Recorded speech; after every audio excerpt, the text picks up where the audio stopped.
On Tuesday, a pair of conjoined twins with their heads attached to each other were born at Gomati District Hospital.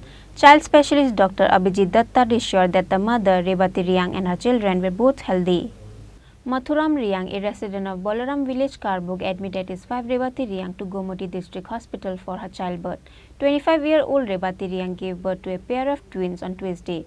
However, the twins were born with their heads joined together. Gomati Hospital child specialist Dr. Abhijit Datta comments that conjoined twins are not very common and that he has never seen a case like this in his career. However, the conjoined twins and the mother Rebati Riang are both safe and healthy. তো এর জন্য এখন ওর আমরা যে করেছি ওর ছিল প্রায় 7 মাসের প্রেগন্যান্সি ছিল, তো ডেলিভারি করছেন, বেবি ভালোই আছে। এখন তার ফার্দার আমাদের ফলো আপ করবো এবং এটা সার্জারির প্রয়োজন সার্জারি এটা আমাদের কিন্তু এখানে সম্ভব হয়নি, এটা আমরা করব সময় যাতে একটু সুস্থ হয় আমরা ব্যাপারে পরিকল্পনা করবো। এখন কি স্যার বেবি এবং মা কি সুস্থ আছে? বেবি মা এখন মা ভালো আছে, বেবিও সুস্থ আছে। তো এই ধরনের কেস ভেরি রেয়ার। আমি এখানে এটা এই প্রথমে পেয়েছি এরকম ফার্স্ট কেস এরকম বেবি।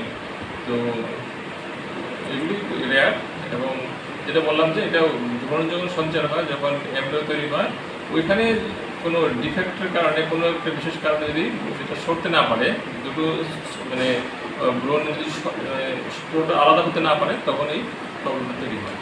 এদিকে তো দুইটা মাথা, হ্যাঁ, মানে এখানে দুটো সন্তানের ওই মাথার অংশটা মানে ওই ব্রণ যখন সঞ্চার ওই সময় এটা নর্মাল প্রসেস সেপারেট হয়ে যায়, এখানে এটা সেপারেট হতে পারেনি, যার জন্য মাথাটা অ্যাকশন হয়ে গেছে। সে আজকে কি আমাদের গুমতি জেলা হাসপাতালে স্যার এটা ডেলিভারি হয়েছে? হ্যাঁ, আমাদের ওটিতে ডেলিভারি হয়েছে।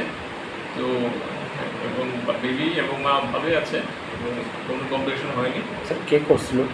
এটা করেছিল ডক্টর অর্পণ এবং বাকি ওটি টিম, ডক্টর আকরম আছে, ডক্টর বাপি আছে, সিস্টার এবং আমি একটা খোঁজখবর নিয়েছি, ঠিকঠাক নিয়েছে। Hearing the news, the people at the hospital and people from nearby village gathered to take the look at the conjoined twins. Reported by Rajiv from Udaipur, Chini Khorang.